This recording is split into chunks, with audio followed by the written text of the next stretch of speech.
vent de panique a soufflé sur l'actualité alsacienne cette semaine. En ligne de mire, la pilule de 3e génération, arme de destruction massive ou prétexte du gouvernement pour faire des économies. Selon les spécialistes, ceux qui s'y connaissent, qui prennent soin des gens, en tout cas, le pire ce serait surtout de ne plus la prendre. Je crains ce qui s'est passé en 1995 en Grande-Bretagne, qu'on a appelé le Pillscare, où pas mal de femmes ont arrêté. Il y a eu 15% d'IVG en plus et pas moins d'accidents thromboemboliques. Moins 30, moins 50, moins 70%. Le vrai vent de panique, c'est les soldes.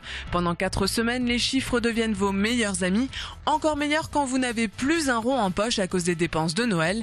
Et dire que le cadeau que vous avez offert à belle-maman il y a 3 semaines, vous auriez pu le payer un quart du prix. C'est un mot magique. Il y a l'achat passion, l'achat coup de cœur avec la nouvelle collection qui fait du bien psychologiquement.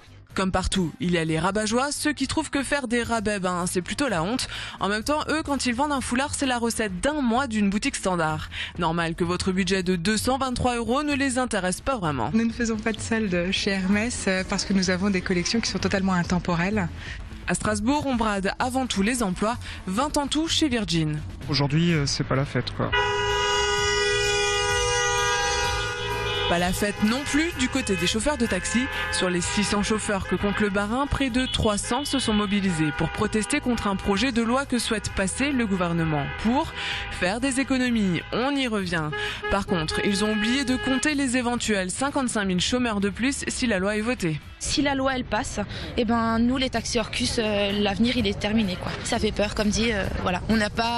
On sait pas où on ira quoi, mais je pense droit dans le mur. Certains manquent tellement de boulot qu'ils sont prêts à tout pour s'en créer. Code Animal à Strasbourg ouvre une enquête sur le zoo de l'Orangerie. Ces animaux seraient malheureux, à commencer par le lynx, a priori anormalement apathique. Un lynx n'est qu'un gros chat qui dort. D'abord, il est nocturne, faut pas l'oublier. Donc l'activité diurne est extrêmement faible. Alors c'est peut-être ce que les gens interprètent comme l'apathie. Il faudrait venir le voir à minuit ou à 2 h du matin. Bref, 2013 commence aussi bien que 2012 c'était terminé. Un soupçon d'instinct de survie en plus peut-être. Mon but c'est de me battre. Ce qui est sûr, c'est qu'on se laissera pas faire. On repartira avec quelque chose. À la semaine prochaine.